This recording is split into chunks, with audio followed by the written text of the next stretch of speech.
1 fevraldan başlap Türkmenistanyň Merkezi Banky daşary ýurtlardan harytlary import edýän telekeçileriň manatlaryny dollara konwertasiýa etmek düzgünlerini gaýtadan dikeltdi diýip Türkmenistanyň Alternatiw habarlary neşiri habar berýär. Bu maglumata Azatlyk radiosynyň Aşgabatdaky habarçylary hem tasdiklaýarlar, ýöne olar bu ýeňilligiň diňe käbir hususy firmalar üçin dikeldilendigini belleýärler. Türkmenistanyň Merkezi Bankynyň käbir jogapkar resmiýetleriniň Azatlygyň habarçylaryna aýtmagyna görä, şu aýyň başyndan bäri daşary ýurtlardan harytlary import edýän hususy eýçilikdäki firmalaryň diňe käbirine türkmen manadyny dollara konwertasiýa etmäge ruhsat berilýär. Şonuň arasynda aýtdandylan bir ýaşat firma, bir bereketli firma.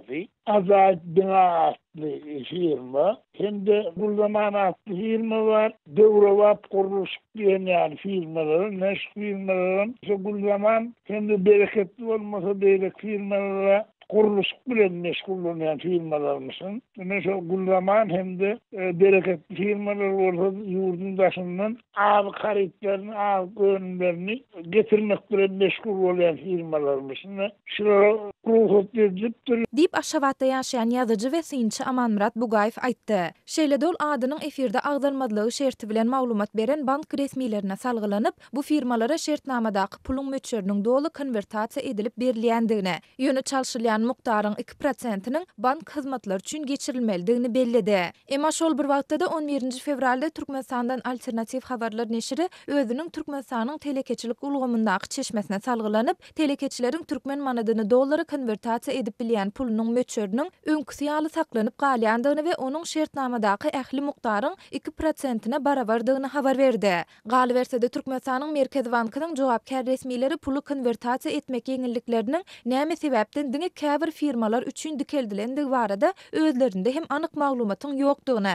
ýöne agdalýan firmalaryň arkasynda ýokary derejeli döwlet wezipelerini eýleýän adamlaryň durandygyny aýtdylar. Ýatladyp geçsek, geçen aýyň ortalarynda Türkmenistanda import bilen meşgullanýan telekeçileriň konwertasiýa etmek işlerinde bökdönçlikleriň ýüze çykandygyny Azatlyk radiosy bilen habarlaşan telekeçi habar beripdi. Türkmenistanyň Alternatiw habarlary neşiri hem geçen ýylyň dekabryndan bäri konwertasiýa etmäge ygtyýarly banklaryň hiç biriniň bu operasiýalary amala aşyrmaýandygyny ma'lum edipdi. Gepin gerdişine görä ýatlasak, Türkmen häkimetleri ýurtdaky telekeçilige garşy ençeme tapgy çäklendirmeleri girdipdi. 2016-njy ýylyň ýanwarynda ýurtda dollaryň resmi sewdasynyň towtudylmagy bilen bankdan konwertasiýa edip bolýan ýa-da öz hasabyňdan alyp bolýan daşary ýurt valutasynyň mukdary hem çäklendirilipdi. Bu ýagda ýurtda valutanyň iki ýagny döwlet we gara bazar kurslarynyň emele gelmegine getirip, häzirki wagtda 1 Amerikan dollary döwlet kursunda 3 manat 50 teňe barabar bolsa, gara bazarda ol 14 manada golaýlady. 2013-njy ýylda Türkmenistanyň Merkezi Banky telekeçileriň milli pul birligindäki bank hasaplaryndan awtomatik konwertasiýany çäklendirip, naqdlaşdyryp bolýan puluň möçerini bolsa 35.000 manat, ýagny